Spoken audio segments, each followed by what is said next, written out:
And also the pre-chorus leading into the something's different, typical Tim Armstrong, something's different, something's different, man.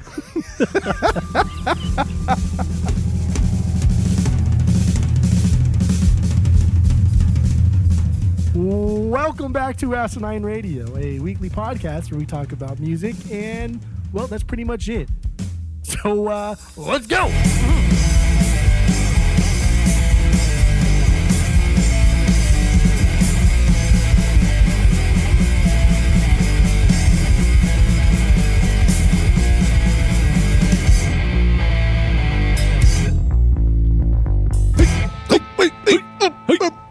Just fucking did this like 5 minutes ago.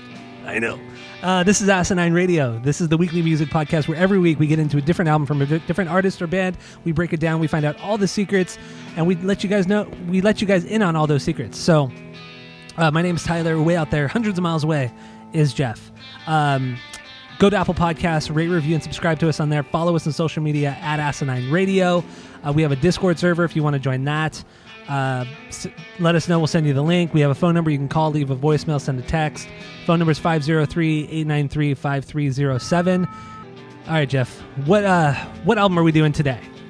In a Warzone by the Transplants. In a Warzone! Now, Jeff, what is your origin story with Transplants? What do you got? Go. I mean, obviously, hearing about Transplants, but really, like Diamonds and Guns is where it kind of, I guess, started. Yeah, I swear this was in like a shampoo commercial. It was like, Garnier Fructis. I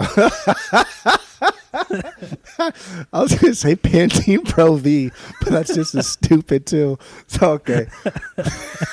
What a bunch of dumb names, man. What is a fucking Garnier Fructis? What is Pantene Pro V? No, what is that? What is a Pantene?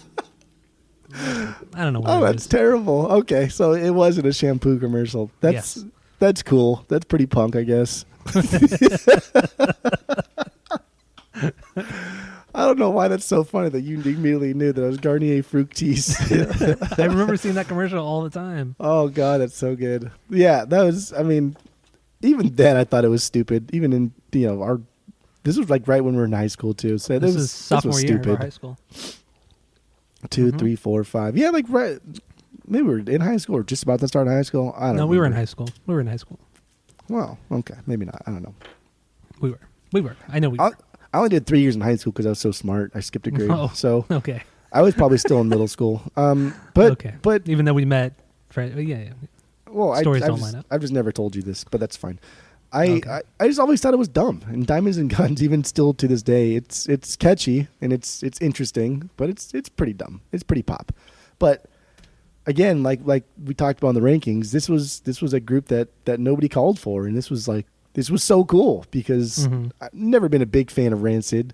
More of a fan recently than prior years, but never been like a big fan of Rancid. Definitely not a Tim Armstrong fan. But this was fun. This was a cool thing that we liked to listen to in high school or right before high school because I skipped a grade. This was a really fun thing to listen to. I'm just saying. This is really fun. So I guess, I don't know, just following Blink in this era and then knowing this was coming and then listening to it, I guess, is my origin story. I don't remember when the first time I heard it or anything like that, but I don't know. Okay. Whatever. My origin story, the same. We went to the same high school. We had, generally speaking, the same friends. We're both huge Blink fans at the time. So I remember the first time I heard it was Diamonds and Guns on K-Rock, and I hated it. I thought, what? This is not Blink. This is not. I think Boxcar Racer had just come out too. I thought this is not Blink at all. I don't like it. But then, I just got I remember I burned the CD from somebody, so I listened to that, and then that changed everything for me. Was when I actually listened to the CD, and then I ended up liking Diamonds and Guns a lot after hearing it in the context of the record. But I remember just being obsessed with the CD, with the record, and then ex-girlfriend of the pod, Jessica, she was really obsessed with them too. Like we just could not get enough of the Transplants, and then I even saw them. I saw them play once. And they opened up for Foo Fighters at the Gibson Amphitheater, or the Universal Amphitheater, when it was still there.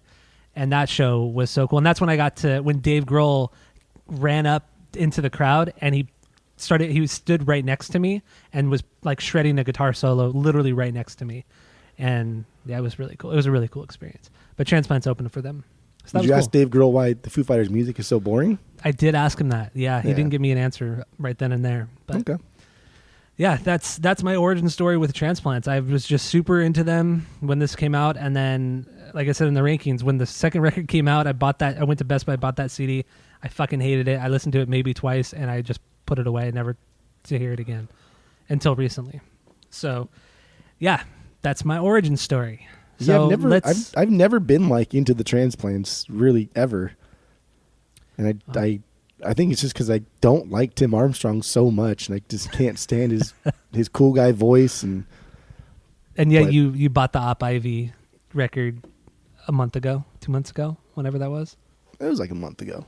Still, As if that's that not the has, point like, of when you got it. The point is that you like it. it. Like anything to do with that. Whatever. No, but that's good though, because he's not. No, that's good because he's not like the lead vocalist. Oh, okay. Still, anyway, but let's move on. So, we got our origin story. What are your initial thoughts on the album of the week, In A Warzone? What do you got? Go. In a Warzone. So I don't have any stinkers. I do have a decent amount of okay songs, but I mean they could easily just be bangers also. I have like 5 true bangers that are untouchable, and then everything else is just it's at least okay to banger good. Overall it was a good album. I liked it. I'm glad. I think that this came out at a good time. I think this was kind of important because this is so late in the game for like this type of music, for this kind of punk protest type of music. And in the 2010s, really we transitioned from the 90s punk / pop punk into more of like a day to remember, I guess, that type of metalcore, but still kind of punk sometimes. And then just a lot of these bands stopped becoming like larger than life. It just kind of went down to a smaller scale. And so like when I say that we didn't call for the first Transplants album, we 100% did not call for this one either. But this was so important because this brought back life to like punk rock music. This brought back just an aggression that was missing from punk for so fucking long. And there's a lot of cool punk bands and pop punk bands that have come out in like the Wonder Years is pretty old, and they were pretty big in the 2010s, but there's no aggression there. There's no, and I love the band, and there's no like aggression. Yeah. And you know, these guys are already in established bands that have made a lot of money. And so now they're coming back and going backwards and taking it back to like the early 2000s and that sound and saying, hey, fuck the government. Well, why? I don't know. Just fuck them. Okay.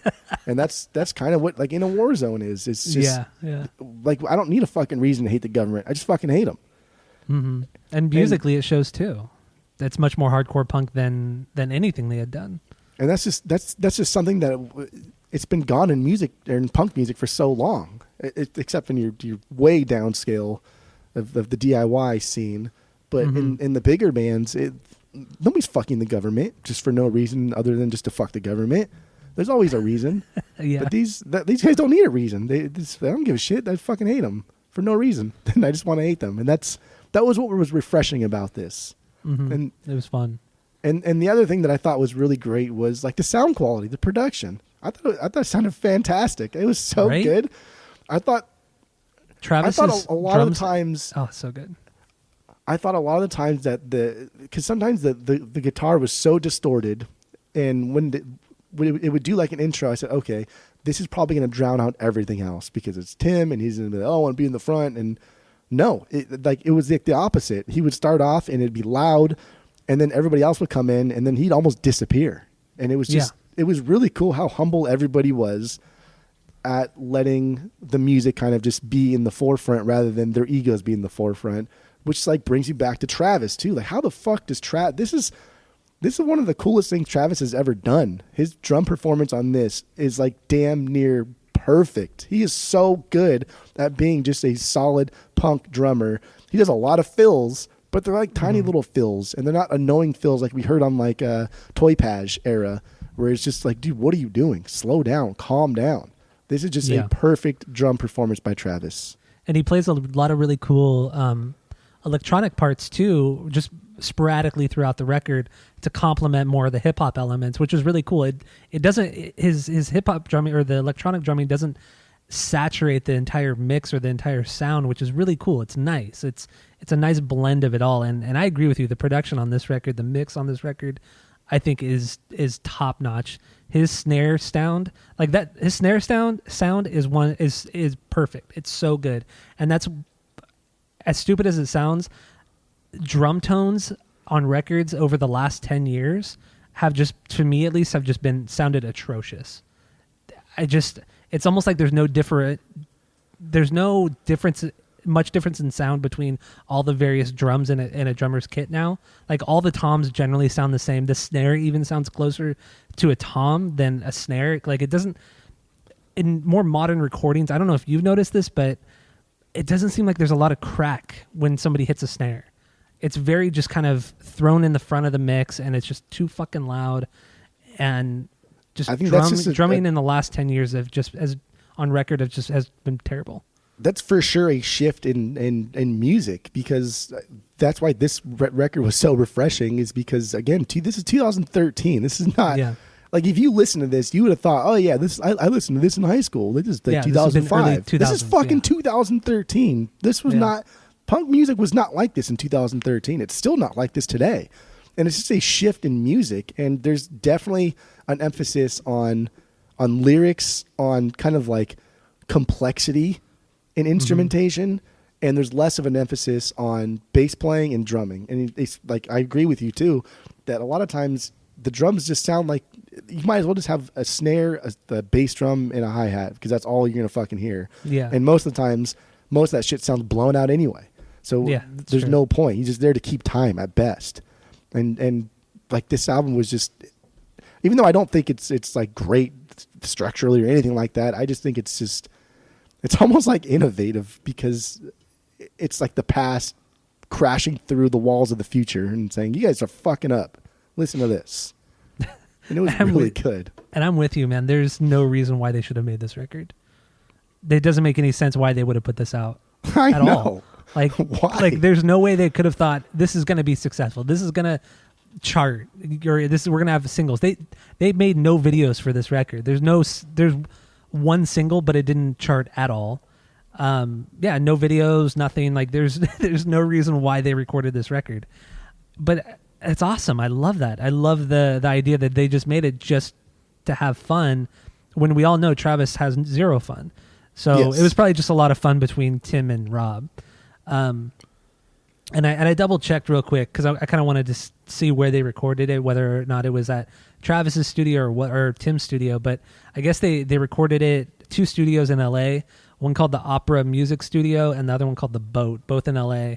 And then it was produced by the band, as well as Chris Holmes, who, if you don't remember, he co-produced the Plus 44 record with Mark and Travis. So, and he's a good friend with them. I think he's done a lot of stuff with Mark over the years, like with not only Plus 44, but I think like Motion City and all the other bands that Mark has produced. I think Chris either co-produces it or he engineers it. So, yeah, he was a big part of the Blink, timepiece between like 2005 and like 2015. I feel like he worked with all the Blink related bands, which is cool. There was a lot of people on this album too that kind of surprised me at who they were, or how interconnected. I mean, obviously they want to do everything in house, but one of the guys that played just random instruments is married to, what's her name, Mrs. Interrupter, Amy Interrupter, or something singer, like that. The singer from the Interrupters. Yeah, terrible whatever band. She calls herself. Yeah, something like that. But yeah, he's married. Amy Interrupter is what she calls herself, and the bass player, right?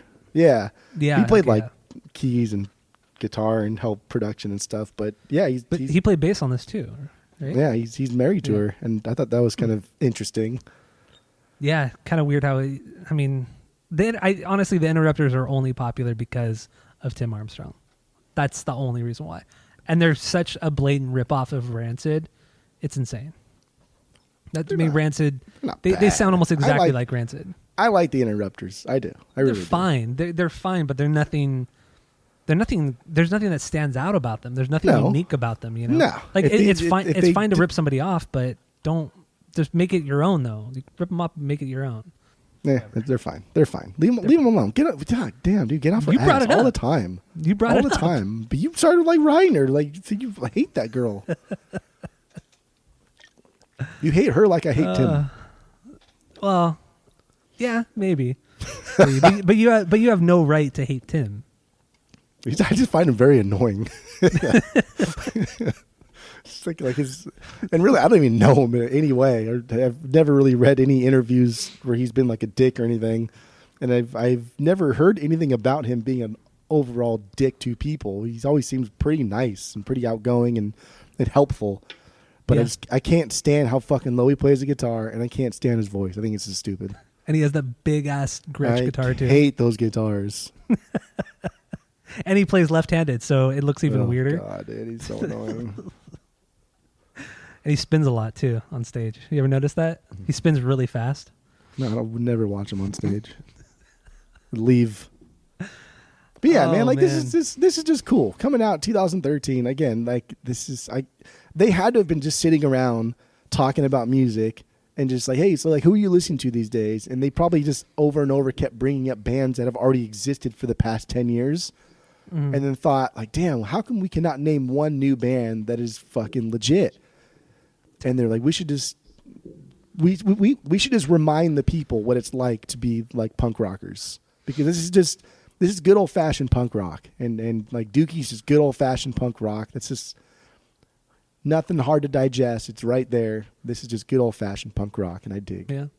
Yep. For the most part, with a little bit of hip hop, just enough hip hop to not like overshadow, I think, what they were just trying to do and have fun.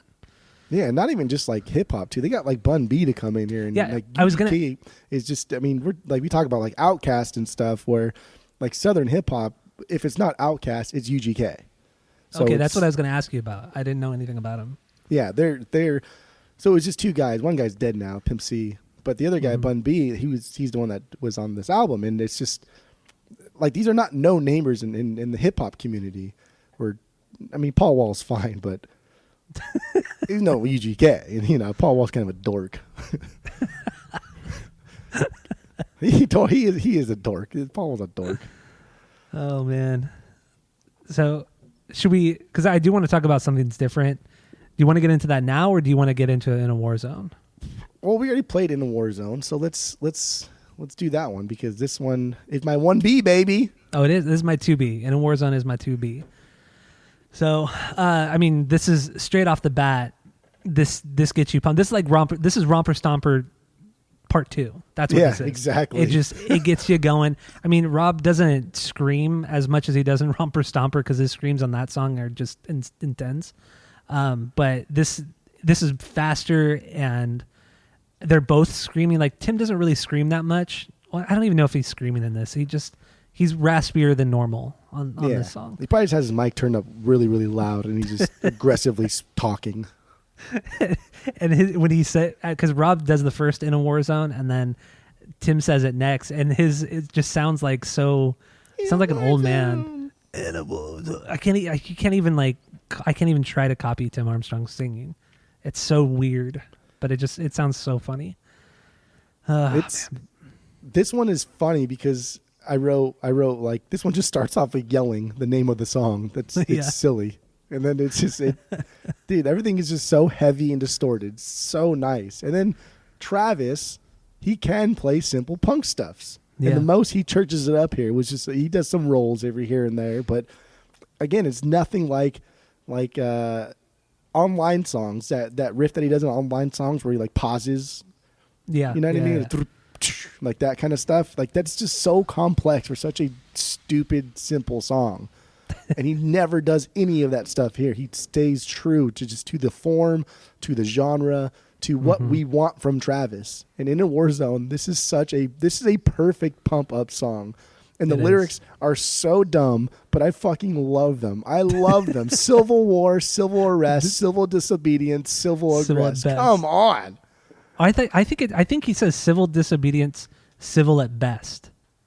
I think that's what he says. I think the lyrics on Genius are wrong. Civil at best? Yeah, civil at best. Like civil disobedience, civil at best. Like I think it's civil at best just because I think he's just making a commentary on like if you are going into war, like it's civil at best. Like war is terrible, you know? Does that make sense?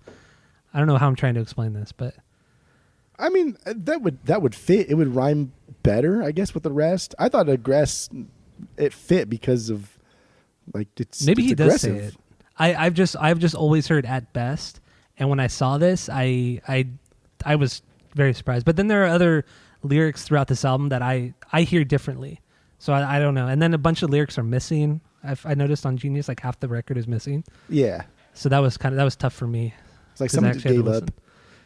Yeah, I mean, and then trying to decipher what Tim is saying is so difficult at times. I don't even think So- like. I mean, as far as complexity goes in these lyrics, I think this entire album is just just a big fuck you to any kind of authority. Doesn't even Yeah. matter who. Doesn't matter why. That's just what it is. Yep. And then I love the way in this song, how at the end of the chorus, the last two lines are "Make a wrong move, you'll end up dead." It's just such it is such a fuck you. Like it's a hey, like I'm gonna fuck you up. I love it. It's perfect for this song. Great lyrics. So good. It's so stupid. I love them. Some perfectly placed pick slides as well. Yes. Transitioning. The pick slides are perfect on this. I love it.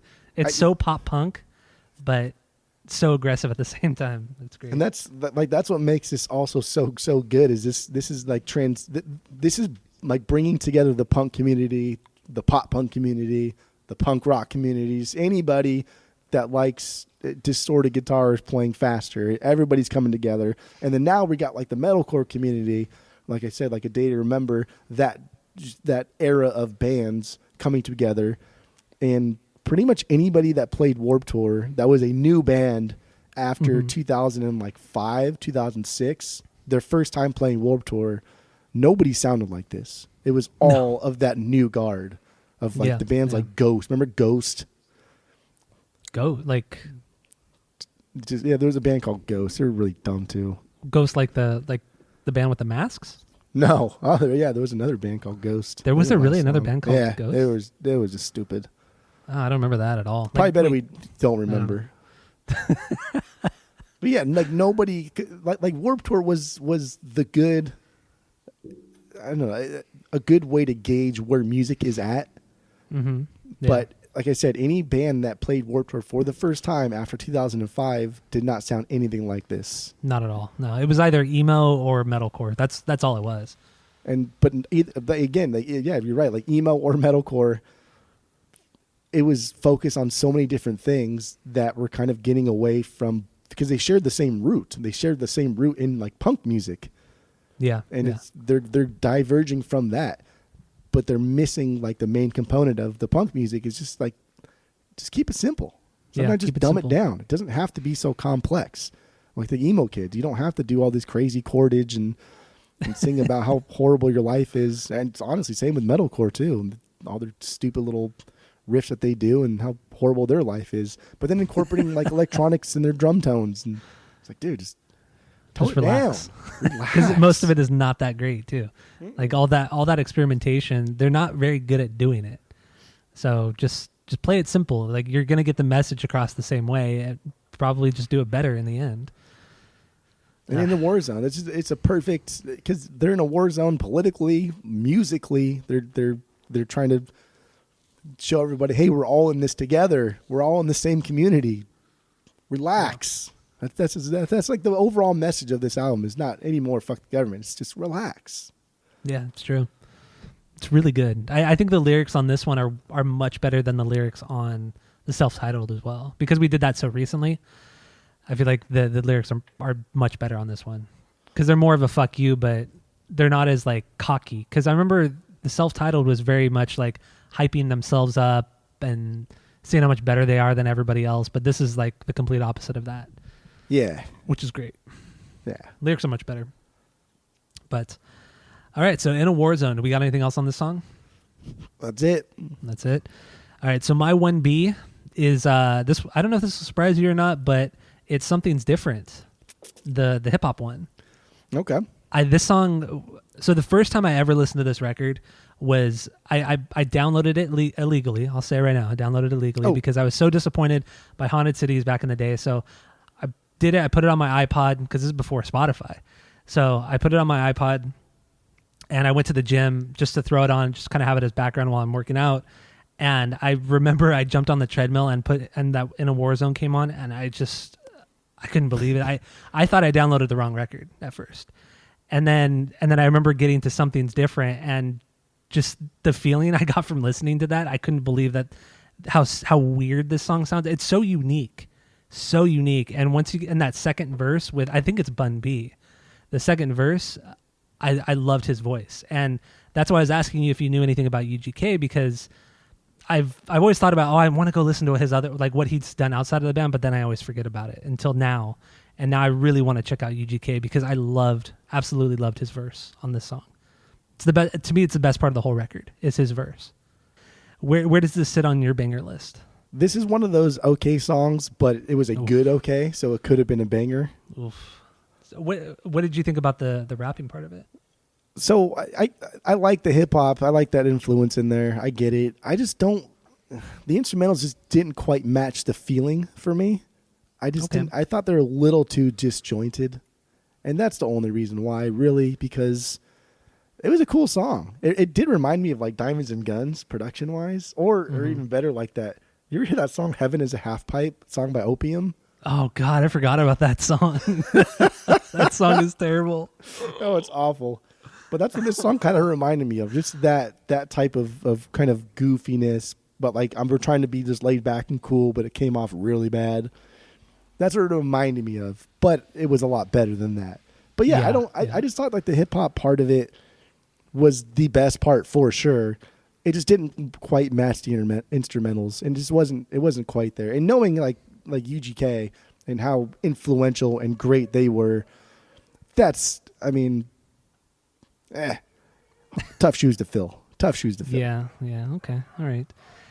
And this is what I talked about earlier, like Travis playing the like electronic drums to make it more hip hop. I thought it worked really well because he does that in the verses of this song, and also the pre-chorus leading into the something's different. Typical Tim Armstrong. Something's different. Something's different, man. He says man. Like, why do you say man? Come on. It's so cheesy. But I do understand what you mean, where it does jump a lot. I mean, even between the verse, the hip hop verse, to like that, to the weird pre-chorus, and then it gets into the heavy rock part of the chorus. It's weird. It's a weird transition, but I really dig it. I don't know what it is. Maybe it's something's different about it. I don't know. Something's different. Smack dab right in the center of the record too, placement wise. To me, it's the most unique song on the record, and it's totally stood out to me since the moment I heard it. So I'm gonna play a little bit of it because it is my BB. So here it is. Something's Different from the Transplants. There you go. Something's Different from the Transplants. Man, I love that one. I love that song, man. Something's different. Something's different, man. No, I mean it's kind of a cool song too. Like I think the concept of something's different, and then we talked about when this came out, how things are different. Even the rap game is different, and UGK and Outkast as far as putting Southern hip hop on the map. And we just did Outkast a couple weeks ago. Yeah. And now here's the Transplants, and I mean Travis Barker has been in the most influential pop punk band of all time, hands down. So they don't need to do this, and they're coming out and telling all of everybody that something's different. Music fucking sucks right now. Listen. So maybe this is kind of like pompous and cocky. Maybe, but they're not explicit about it, It's their actions that show that rather than their words, which is nice. I like that.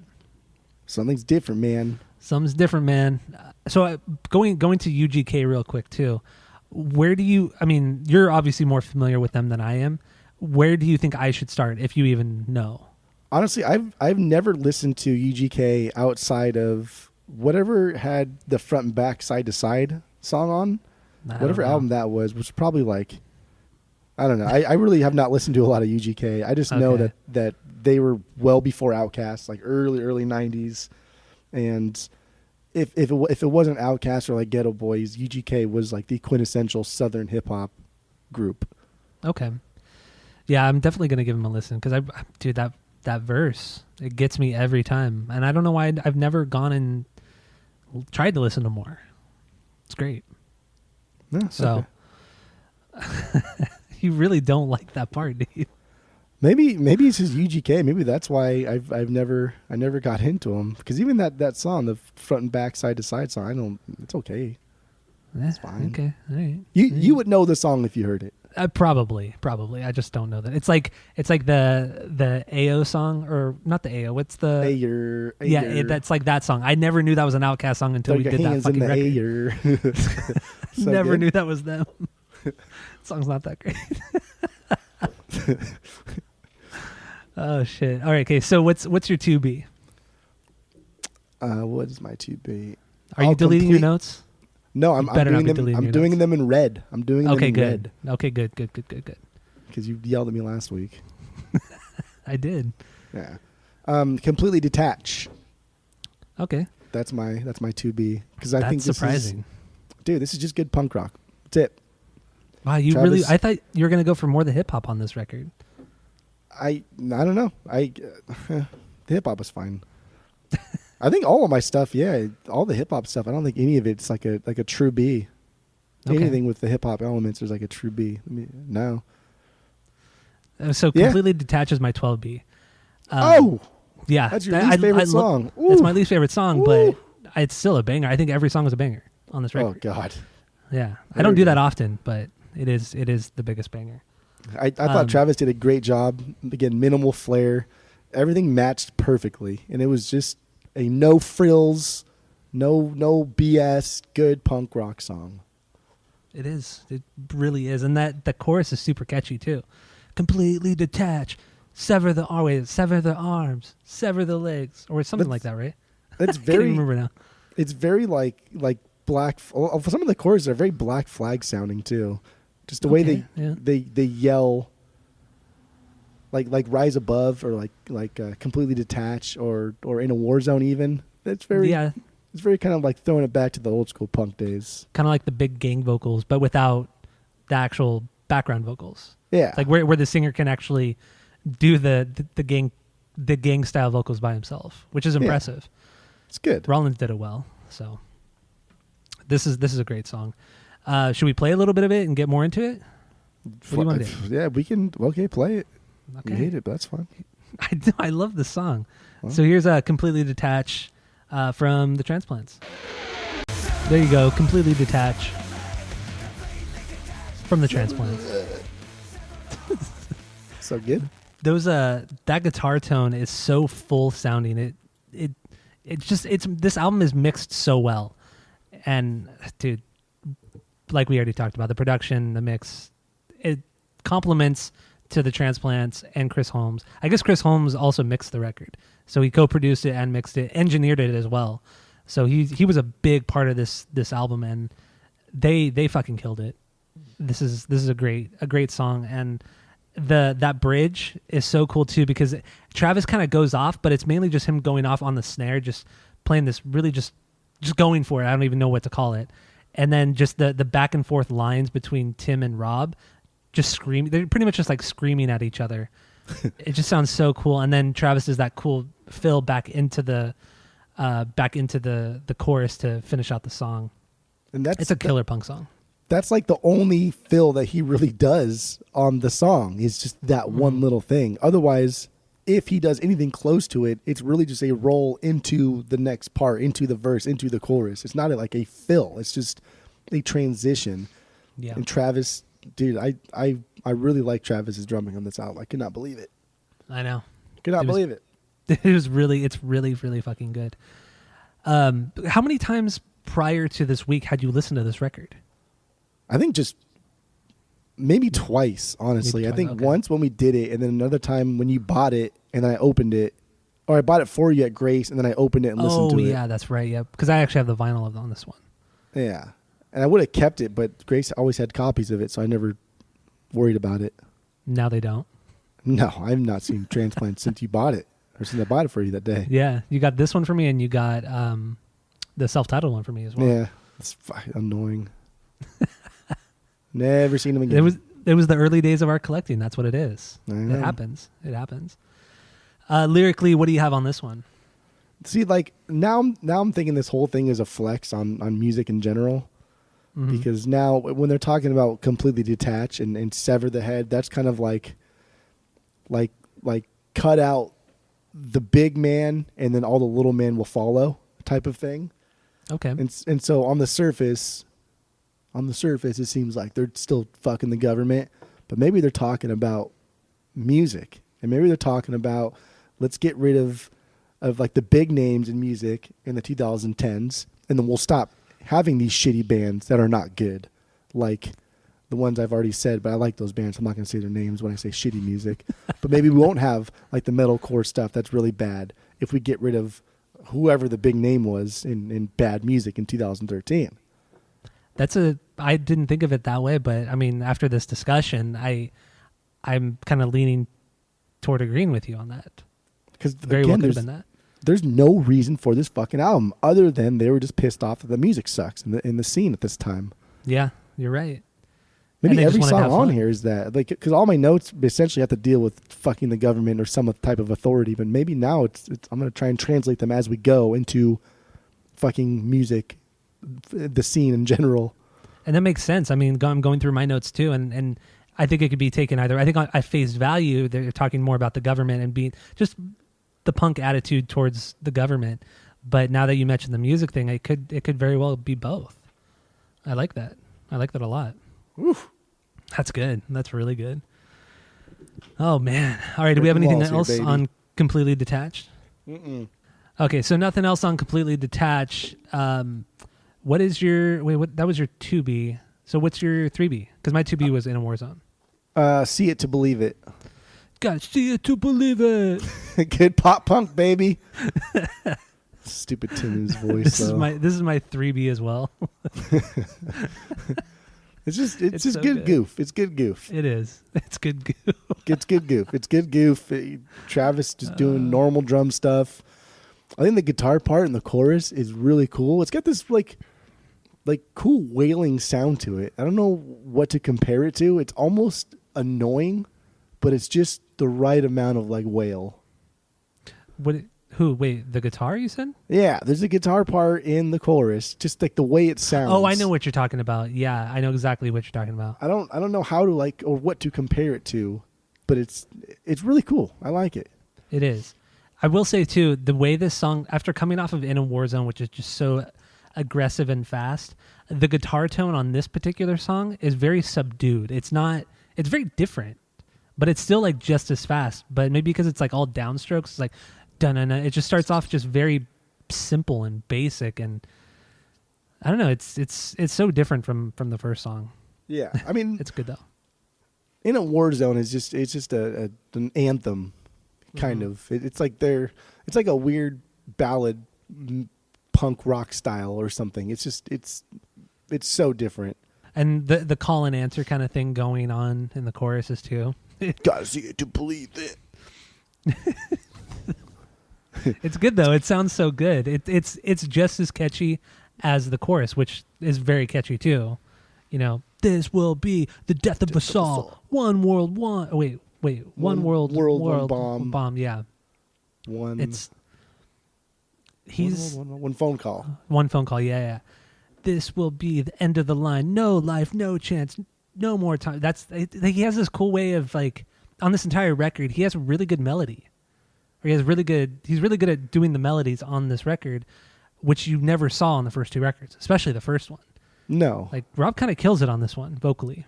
I know. That's why it's so different than the first one. because it's kind of just like a different guy. Like if you would have said that it's not even Rob doing this, then I would have been like, okay, that makes sense. I get it. Because it's two completely different guys, essentially, 10 years apart, over 10 years apart. And on the first one, he's just constantly like yelling and rapping, and on this one, he's just kind of yelling and singing. So I know. It's cool. It's really cool. It's really cool. It's cool that this guy can do both things really, really well. He sounds like such an angry man, but I was Davey Havoc was on a podcast on the Striker podcast recently, and he was saying how like Skinhead Rob, because I guess he's known Skinhead Rob since like the early 90s, early AFI days, and he was saying he's like the nicest person he's ever met. Just very kind and generous, and you don't hear or see that at all in this music. I feel like with a nickname Skinhead Rob, you either have to be like the next Tom Metzger, like leading the Aryan Nation, or you have to be like a really, really nice guy. Yeah, and it's the latter, it seems. And that makes sense because, I mean, nobody wants to be friends with a fucking racist, so. That's true. Yeah, that's very true. Especially Davey Havoc, who rides the line even more than me, with everything. Oh, dude. Well, Davey Havoc wants no part in any kind of confrontation whatsoever. He has very little fun in life, it seems. Yes. Oh, man. But, yeah, See It to Believe It. I think it's an incredibly catchy song. So let's play a little bit of it, and then we will talk about the lyrics real quick. Sound good? Let's do it. Okay, here it is. See It to Believe It from the Transplants. There you go. See It to Believe It from the Transplants. What do you got lyrically on this one? I thought this was a good old-fashioned fuck-off song. Fuck off to the government, anti-war, anti-just anything in authority. See, I got something different. I think they're talking about government corruption, and it's all about special interests, and it's right in front of us, but we choose not to believe it, even though we see it in plain sight. That's what I got from this song. Okay, I mean that's in the It's same pretty face ballpark value. here. Yeah, kind of. But yeah, no, I thought. I mean, I don't honestly. I just don't think any of these are deeper than face value. I just don't. Yeah, outside of maybe being connected to the music industry somehow. Like the one world, one bomb, one phone call. Like one phone call could end the world, right? Yeah. That aspect, that thought. So it's fantastic. It's a nuclear nightmare. Yeah. Cool alliteration there. Silly boys. All right. Do we got anything else on this one? No. Okay. So this is both our 3B. So what do you got for your 4B? Even though I kind of don't like this song, this is my 4B, and that's Gravestones and Burial Plots. Really? Wow, that's my 10B. Okay, let's get into it. This is your... Wait, what My B 10. is this? 10. Oh, dang. Yeah. Oh, darn. Okay, so, wow. I mean, my favorite part of this is the ending, is that little Travis ending. He just Oh, okay, yeah. fucking couldn't help himself but to add this own little drum interlude thing that we've heard him do many times. But it's cool. It opens up with the word Illuminati. Like, that's... I know. That's fun. That's a cool thing to do, like in 2013 still, and that's fine. But it's also really aggressive in its lyrics. It talks about burying cops, and that's a pretty aggressive lyric to throw in there. Fight back and bury the lot. Fight back and bury the law. Take the ways and take control. Yeah, it is pretty aggressive. That's for sure. People don't generally take too kindly to killing cops. It's just, even in like hip hop music, it's still kind of like just killing anybody in general, but especially like police officers. It's always looked down on because it's just so aggressive, and I like that they throw it in here. Yeah, I do too. It's cool. It's good. It's a very fuck you sentiment, and yeah, it goes along with what we were talking about, just straight up punk. Even punkers don't really talk about killing cops. Like, nobody does. Yeah, because it's just, I don't know. I don't know. I don't know why, honestly. It's because it's fucked up to say you want to kill anybody that you don't know. You know what I mean? It's that, I don't know. To generalize anything into a category of I want to kill them because they are this. Yeah, I mean, punkers talk about, like, fuck the cops or beat them up or, all that Yeah. kind of stuff. But yeah, Fighting straight a up- cop is one thing. Even Ice Cube talking about going toe to toe in a cell with like the guards, with the police officers, is different than just straight. I'm going to kill you. So it's good. It's good. I like very the good. aggressiveness, and again, I really like that Travis ending. That was really cool. I do too. And this is a straight up punk song. There's nothing wrong with this at all. Just to me, it doesn't stand out as much as the earlier songs. It's almost like they backloaded the second part of the record with just more of the straight punk songs. Like they experimented, did all the fun stuff at the beginning, but then after that, it was just like, let's just go straight for it. And that's what the song is. Then the latter half of the record. I'm gonna play a little bit of a Gravestone and Burial. Oh, fuck, dude. Gravestones and Burial Plots from the Transplants. There you go. A little bit of Gravestones and Burial Plots. Good straightforward punk. Yeah, Like I was saying. Should I Tim's fast voice forward still a bit? annoying, but it's good. That's why I'm surprised you like it so much, because you hate Tim. This is like a It's- Tim song. And he's real stupid in this one too. That's good. Should I fast forward it to the end with Travis, or what do you think? Whatever you want to do, kid. It's your pod. Okay, here we go. Some more of it. There you go. At the very ending of that song. It's so good. It's something that could have been off of the self-titled record. Easily. Yeah, it's cool. I played it a little bit longer than I normally would because Ryan was walking outside again, so he was Perfect. talking. So Excellent. it's good stuff, though. Great song. So that was your 4B. What do you got? What was my 4B? I don't even remember what my What was 4B your is. 4B? My 4B is All Over Again. It's happening all over again. It's such a dumb melody. I love it. It's so catchy though. Where does this one sit for you? This is an okay song. It's not a bad song. I thought it was fun. I just overall it was okay. Man, that chorus is so catchy. I do like how they throw in a bunch of. I think they have like five or six different power chords in the chorus rather than just doing like a normal punk like 2 maybe 3. Yeah. I do dig that. There's more notes. That's cool. But it's all right. Because it just follows the vocal melody, which is so cool. Yeah, it's fine. Never cease to amaze me. It's happening all over again. It's such a weird. I don't even know. It's bizarre. It's a bizarre song, but it's so catchy. I love it. But musically, outside of that, that's pretty much it. Just that one chorus. I don't know. It's just the chorus is what does it. It's really great. What do you got lyrically on this one? I didn't even do this one because I didn't like it that much. Oh my god! Oh, This there were one- no lyrics, huh? This one and Paul Wall, I didn't. I was like, I don't care. Well, I do want to play All Over Again because I just want to listen. I really just want to listen to the chorus. So Okay. here it is from Transplants. I just realized too with this song All Over Again, Travis's drum playing reminds me a lot of what he would have done on the self-titled record. Just the very kind of the like caveman style that he does on that record. Yeah. Like when he's hitting the snare and hi-hat, you know? Yeah. It just sounds very heavy. But it's still not complex. Yeah, it's not. He doesn't overdo it at all. It's perfectly balanced with the rest of the song. This is probably like the best, like him drumming on self-titled and Toy Page. Mostly, I would say Toy Page more so than self-titled because everybody else was bringing the heat on self-titled. But Toy Yeah. Page, really nobody was bringing the heat except for him, and he overdid it so much. Even Enema, and then compared to this, is just like two completely different drummers that, like one knew his role, like he knew his role in this one, but for some reason he fucking murdered Enema and just made a horrible, unlistenable. It's not get the fuck out of here. Hate Enema. Well, it's kind of like how restrained he was with Plus 44 as well. There are a lot of moments on that record where he could have gone off, but he sat back and, played to the beat.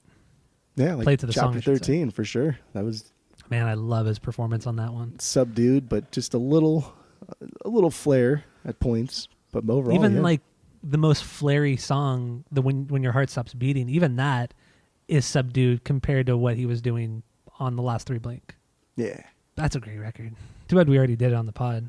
We could do it. We should do it fucking again. do it again. That's what we the do. list. It's too No. good. We just did it like not even a year ago, I think. Oh shit. Okay, so we got anything else on All Over Again? That's all I got. good? It's already in the red. All right, what's your 5B then? So I don't have any more true Bs, Okay. but there's a couple other ones that we talked about that were close to being a B. Like I think Something's Different. I think was one of them. I think that was the only one actually. But yeah, so Something's Different. I think Back to You is an almost B for me, and then Okay. I think kind of any of them in Silence. I like both of those songs together, but Silence Yeah, this is really good. I like a lot, and now it's an almost B. And I think that's pretty much it. Like Yeah, Exit the Silence Wasteland is is a true okay.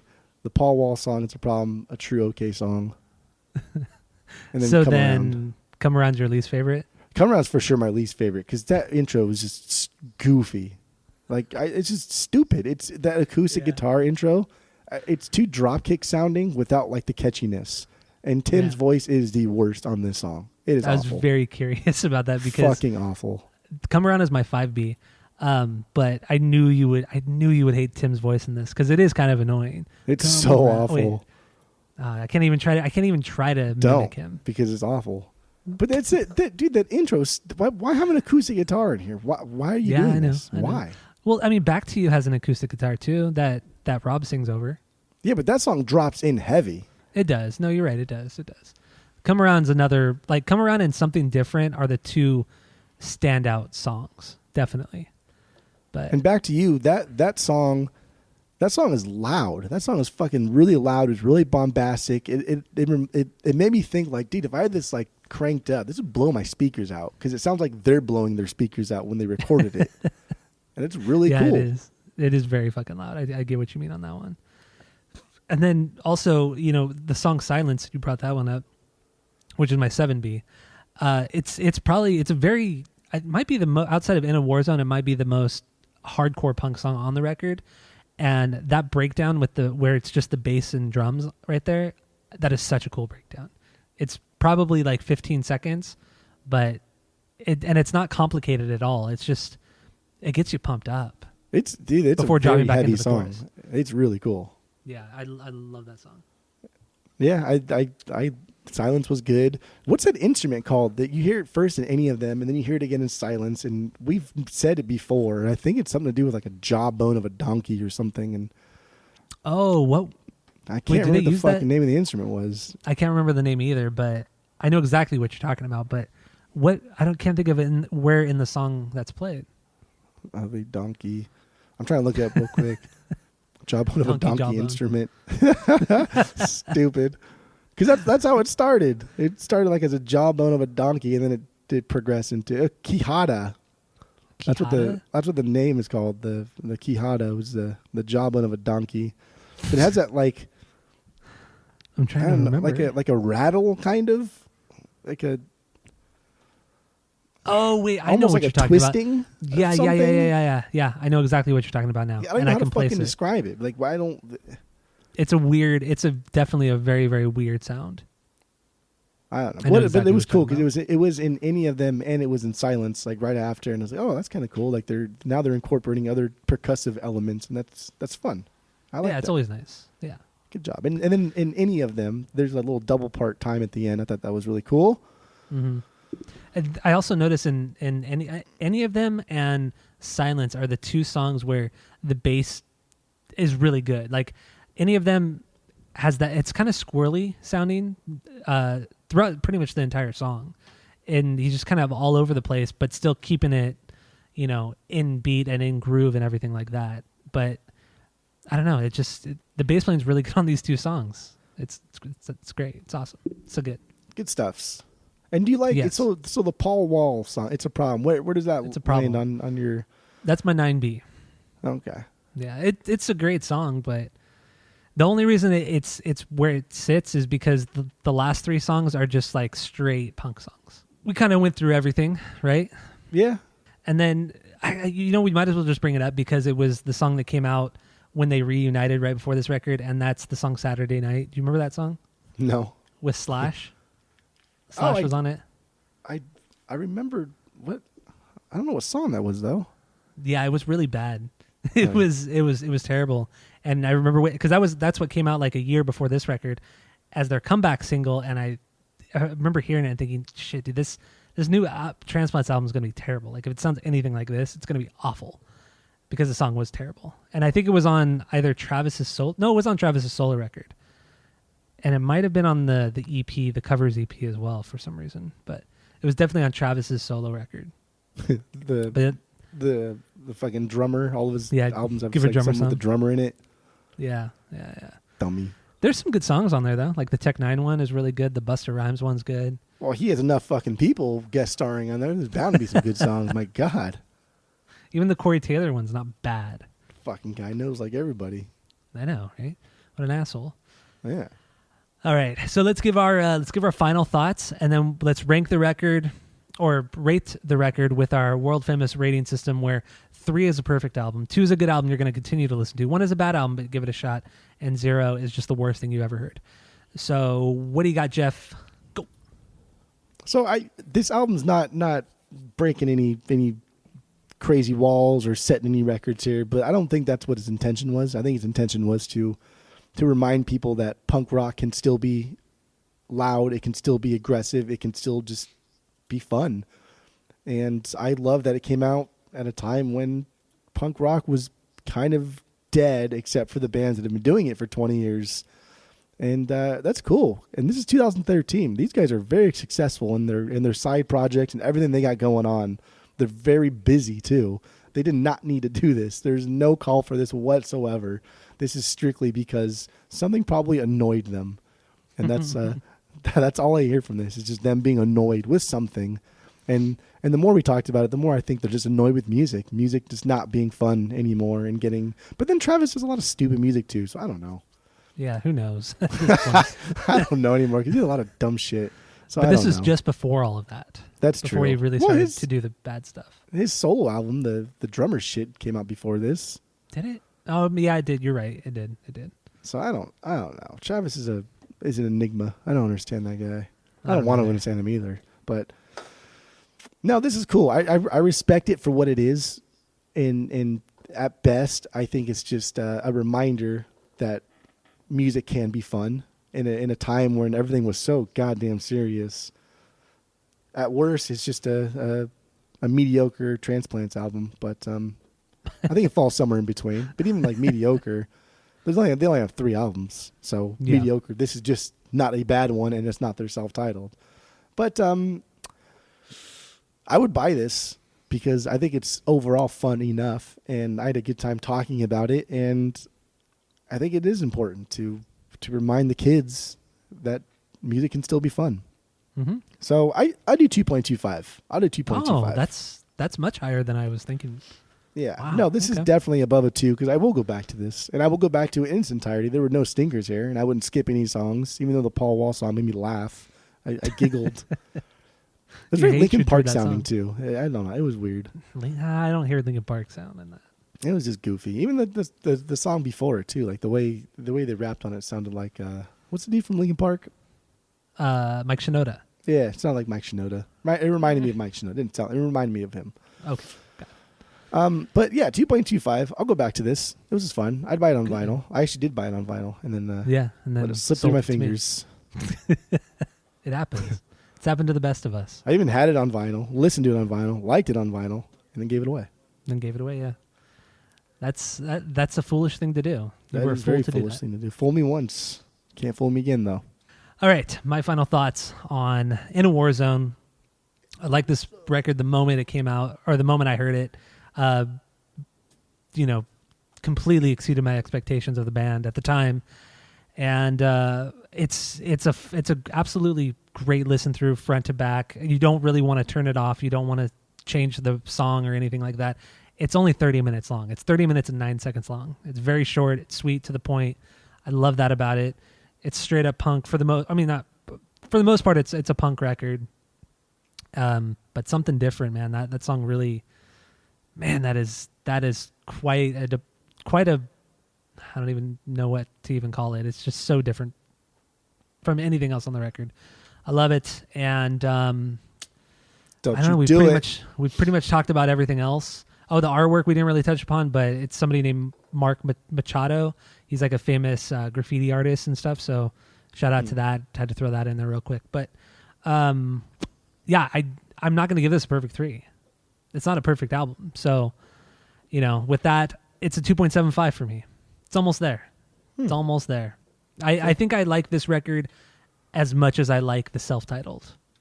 Well, I really do. That's crazy boy talk. I think I like them the same amount. Only the self-titled gets to the number 1 spot because of its nostalgia. But otherwise, I think they're on the same playing field. They're different, but they're on the same playing field. Okay. Yeah, 2.75 for me. Right. Well, that's fair. Okay. It's just too good. It's just too good, man. I mean, it's good. It's not too good, but it's good. It's just the right amount of good. It's amazing. All right, so that's all I got. I think that's all you got too for the episode, right? That's it. That's all. All right, so go to Apple Podcasts, rate, review, and subscribe to us on there. Follow us on social media at Asinine Radio. We got nothing else. We're not going to bore you too much with this outro. So that's it. That's all.